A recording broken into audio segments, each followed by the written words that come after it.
तांदलियावाला में जमात इस्लामी पाकिस्तान ने सियासी पावर शो का मुजाहरा किया। जलसा आयाम में कारकुनान की भरपूर शिरकत। इस पर रिपोर्ट करेंगे राय सदी अहमद। तांदलियावाला में जमात इस्लामी पाकिस्तान ने सियासी पावर शो का मुजाहरा किया। अमीर जमात इस्लामी मौलाना सिराजुल हक का पिंडाल में पहुंचने पर वालिहाना इस्तकबाल किया गया। जलसे के शुरका से खिताब करते हुए अमीर जमात इस्लामी सिराजुल हक का कहना था कि जमात इस्लामी पाकिस्तान में इस्लामी इनकलाब चाहती है। मुस्लिम लीग नून, PTI और पीपल्स पार्टी ने नज़रिया पाकिस्तान के साथ धोखा किया। सिंध में पीपल्स पार्टी ने अवाम के हकूक़ पर डाका डाला। मौजूदा हुकूमत ने डॉक्टर आफिया सिद्दीकी की अमरीकी जेल से रिहाई के वादे पर अमल न करके अवाम से धोखा किया। PTI, मुस्लिम लीग नून और पीपल्स पार्टी ने कश्मीर की आज़ादी के लिए कोई अमली इक़दाम नहीं किया।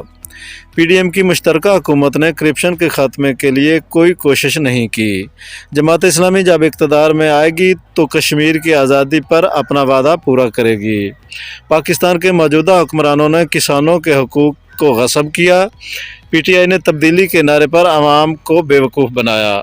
जमात इस्लामी पाकिस्तान में लाखों एकड़ बंजर ज़मीन को आबाद करेगी और इंसाफ के लिए आज आवाम धक्के खा रही है। सिराजुल हक का कहना था कि NA-97 की आवाम आइंदा इलेक्शन में पीर मुदस्सिर अहमद शाह को वोट देकर उन्हें कामयाब करवाए। इक़्तिदार में आकर आवाम का भरपूर साथ देंगे और जो भी मसाइल हैं मुकम्मल हल करेंगे। राय सदी अहमद असद, नवाज़ नेशन, तांदलियावाला।